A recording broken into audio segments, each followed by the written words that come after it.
ጌታ ነው። የጌታ ስም የተባረከ ይሁን። እኔ የመጣሁት ከወለጋ ነው የመጣነው።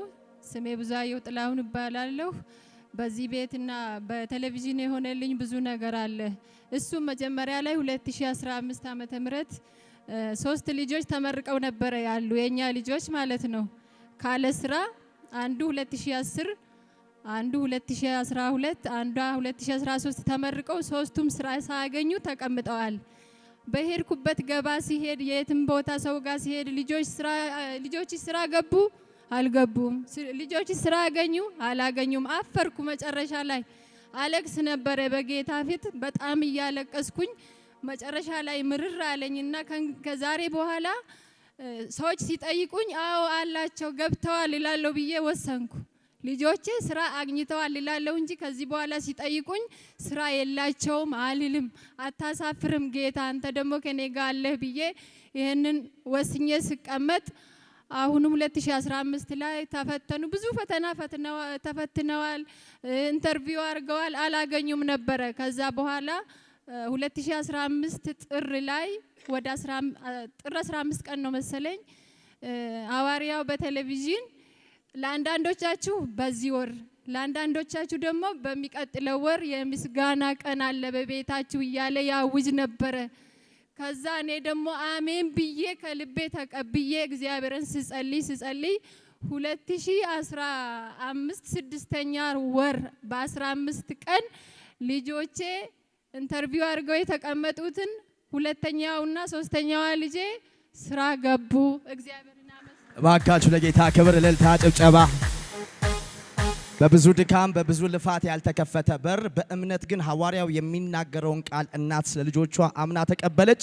ለብዙ ዓመታት አንደኛው ለ9 ዓመት አንደኛው ለ5 ዓመት አንደኛው ለ7 ዓመት በሮቻቸው ተዘግተው ተመርቀው በደና ውጤት ዲግሪ ይዘው በሮቻቸው ተዘግተውባቸው የነበሩ ልጆች ለረጅም ዓመታት በራቸው ተዘግቶ የነበረ ልጆች በ15 ቀን ውስጥ ልክ ሐዋርያው የተናገረውን ቃል እናት አምነው ስለ ልጆቻቸው ጸለዩ። እግዚአብሔር ከፈተ። እባካችሁ ለጌታ ክብር ይጨበጨባል። ሌላስ እናቴ?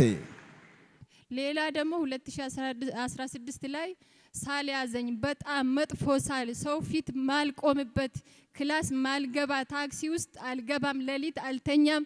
በቃ የሚያስጠላ ሳል ያዘኝ። መድኃኒት ወሰድኩ ምንም አይሻለኝም። መጨረሻ ላይ ሪፌር ተብዬ ጳውሎስ መጣሁ። ጳውሎስ ሲመጣም ብዙ ምርመራ አረጉ። ራጅ ተነሳሁ፣ ላብራቶሪ አዩ፣ አክታዩ፣ ምንም በሽታ የለብሽም አሉኝ። ከዛ በኋላ በቃ ተውኩና ሐዋርያው ጋር ገስታው ስገባለሁ ብዬ ወሰንኩ። እዛ ላይ ያለው ደግሞ ያ ሁለቱ ልጆች ስራ የገቡት ደግሞ አንደኛው ታሰረብኝ። እዚሁ ያለው ማለት ነው ሕክምና ላይ እየተመላለስኩ ሲታሰርብኝ ምንም አላጠፋም። ምንም ባላረገ ሁኔታ ታሰረና ያው ዛሬ ይፈታል ነገ ይፈታል ሲባል 3 ሳምንት ታሰረ። ከዛ በኋላ አይ እንግዲህ ሁሉንም ችግሬን ይዤ ገስታው ስገባለሁ ብዬ መጣሁ ማለት ነው። ስመጣ በውሃ ላይ ጸለየልኝ። ያንን ውሃ ጠጣሁ። ገስታው ሁሉም ነገር ሰላም ነው አለኝ። ሐዋርያው ልጄ ታስሯል፣ ፍርድ ቤት ፈቷል፣ ፖሊስ ጣባ ደግሞ አለቃለ አልኩኝ። ተፈታ አለኝ። ወጣሁ። ቀኑ ማክሰኞ ነበረ። ማክሰኞ 10 ሰዓት ላይ ልጄ ተፈታ።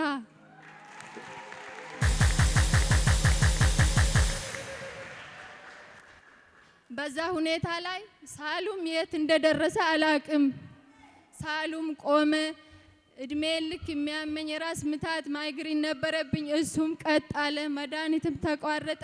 በደስታ እባካችሁ ለጌታ ክብር እልልታ። ሐዋርያው የጸለየው አንድ ጸሎት የሐኪሞቹን ሪፈር ሽሮ ኦሬዲ የታሰረውን ልጇን አስፈትቶ ተአምራቷን ተቀብላ በገስታውስ መጀመሪያ የልጆቿን የሥራ በር ቤት ቁጭ ብላ በእምነት፣ ሁለተኛ ግን በአካል በገስታውስ በመገኘት እነዚህን ነገሮች አደረገች። ከዛ በኋላስ ኢየሱስ ጌታ ነው። በጣም የሚደንቅ ነገር ደግሞ ሌላ ምስክርነት በቤትሽ እንዳለ ነግረሽኛል። ባለቤትሽን ከዛ በኋላ ነው ወደ ገስታውስ ይዘሽው የመጣሽው? መስከረም ላይ ነው። መስከረም ላይ የሚገርመው ነገር ግን ባለቤቷን ከዛ በኋላ ወደ መስከረም አካባቢ ወደ ኢየሱስ ድንቅ ሥራ ዓለም አቀፍ ቤተክርስቲያን ይዛው መታ ነበር። የእግዚአብሔር ሰው ስትነግረኝ እንደዚህ ያለችኝ ለ1 ዓመት ከ6 ወር በአይን ካንሰር ምክንያት ይሰቃይ ነበር። አይኖቹ ሙሉ ለሙሉ ለመታወር ጥቂት ደርሰው ነበር። ለ1 ዓመት ከ6 ወር ሙሉ ሌሊቱን ሙሉ የሚተኛው ሐኪሞች በሰጡት ሕክምና ነበር። እነዚህን ሁሉ መድኃኒቶች ይዞ ነበር የመጣው ወደ ገስታውስ። እግዚአብሔር ከአይን ካንሰር ባለቤቷን ፈውሶ የልጆቿን የሥራ በር ከፍቶ በሷና በቤቷ ላይ የታወጀውን እርግማን ሰብሮ ዛሬ ድጋሚ ከነቀምት ወደ አዲስ አበባ ለምስጋና መጥተዋል። ሁሉም ሰው በእግሮቹ ቆሞ የናዝሬቱን ኢየሱስ ክብር ክብር ክብር ክብር እንደኔ ማነው የነስ ልዩ ነው ወጥተባል ጌታ የሚያነሳው ኢየሱስ ረድቶኛል ከሁሉ አብልጦ ከብቶ አዲስ መራ እልልታ ጭብጨባ ለጌታ ውለታው በዛ ጌታ ውለታው በዛ ውለታው በዛ ኢየሱስ ውለታው በዛ ውለታው በዛ ጌታ ውለታው በዛ ውለታው በዛ ጌታ ውለታው በዛ አቤት እንደኔ ማንን ረዳ አቤት እንደኔ ማንን አገዝክ አቤት ምሕረት የገነነለት አቤት እልልታ ጭብጨባ ለጌታ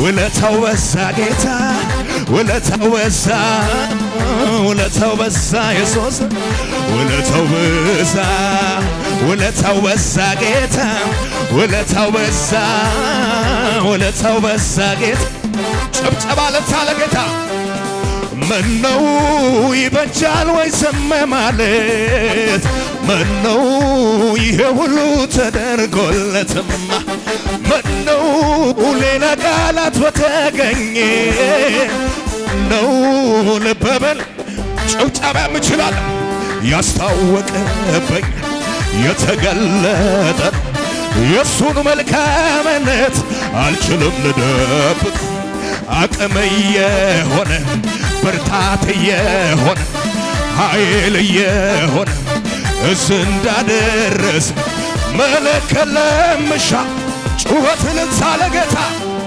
ይኸው ምስጋናዬ ይኸው ምስጋናዬ ፍቅርን የሚገልጥበት አንዳለኝ ስጦታዬ ይኸው እልልታዬ ይኸው እልልታዬ መውደድን ማወራበት አንዳለኝ ስጦታ አንድ ሰው ጮህ እስቲ ኢየሱስ ይበል እስቲ ኢየሱስ አጨብጭቡና ቁጭ በሉ። ክብር ለኢየሱስ ይሁንለት። እግዚአብሔር ከአይን ካንሰር ስለፈወሰኝ ያኔ ላጸልይ መጥቻለሁ። ዛሬ ግን በእግዚአብሔር ሰው ፊት ለበረከት መጥቻለሁ። የእግዚአብሔር ሰው ብለው አባት ስጦታ ይዘው መጥተዋል። አባቴ ለስንት ዓመት ነበር የሚያሞት? 6 ወር ነው። ይሄን መድኃኒት ጠዋትና ማታ ሳልቋረጥ ብረሳ እንኳን በአላርም ነው የምታስጠራኝ ባለቤት። ይሄን ሳላቋረጥ ስጠቀም ነበር። ባካችሁ ለጌታ ክብር አጨብጭቡልኛ። ስመረመራውን ያለፈው 2ኛ ወር 2018 25 ቀን እጄ ስመረመር እንዴት ሆነ አይኔ እኮ ተሽሏል። ኢየሱስ ምን አለ አንድ ወጣት ዘሎ ቆሞ ጌታን ቢያከብርልኝ በለው። እልልታ ጭብጨባ ለጌታ ይሆን። አቤት ታሪኬን የለዋወጠው ኑሮዬን እንዲህ ያስዋብከው ኤልሻዳይ የዘላለም ነገና ይብዛል አሁንም ምስጋና ታሪኬን የለዋወጠው ኑሮዬን እንዲህ ያስዋብከው ኤልሻዳይ የዘላለም ነገና ይብዛል አሁንም ምስጋና ይብዛል አሁንም ምስጋና ይብዛል አሁንም ምስጋና ይብዛል እንረታ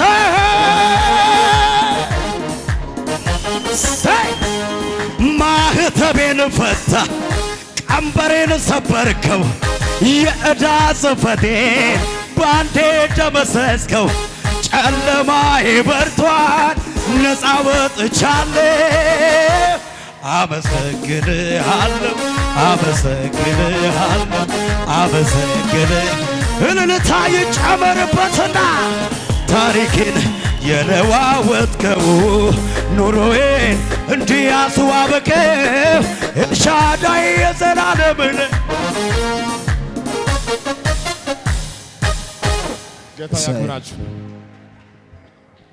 እስቲ ጉባኤ አንደ ኢየሱስ በለስ ኢየሱስ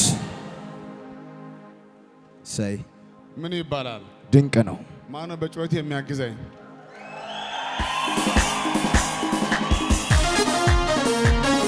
ሃሌሉያ።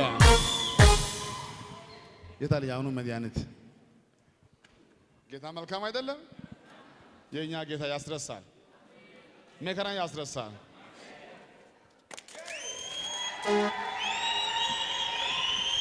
ደስ ያለው ሰው ለጌታ ቁጭ ባለበት ጭብጨባ፣ እልልታ፣ ክብር አለኝ የምትሉትን ሕክምና እኮ ሲወስድ የነበረው እኮ እንዲፈውስ አይደለም፣ ነርቮች ቦታ እንዲይዙ ነው፣ አይን ለማውጣት ነው። አሁን አይን አልወጣም። ዝም ብለህ በአእምሮ ስታስበው እንኳን አይን ማውጣት አይከብድም? ይከብዳል። አሁን ሄጄ ተመረመርኩ። ምን አድርጌ ነው? በሽታ እኮ የለም።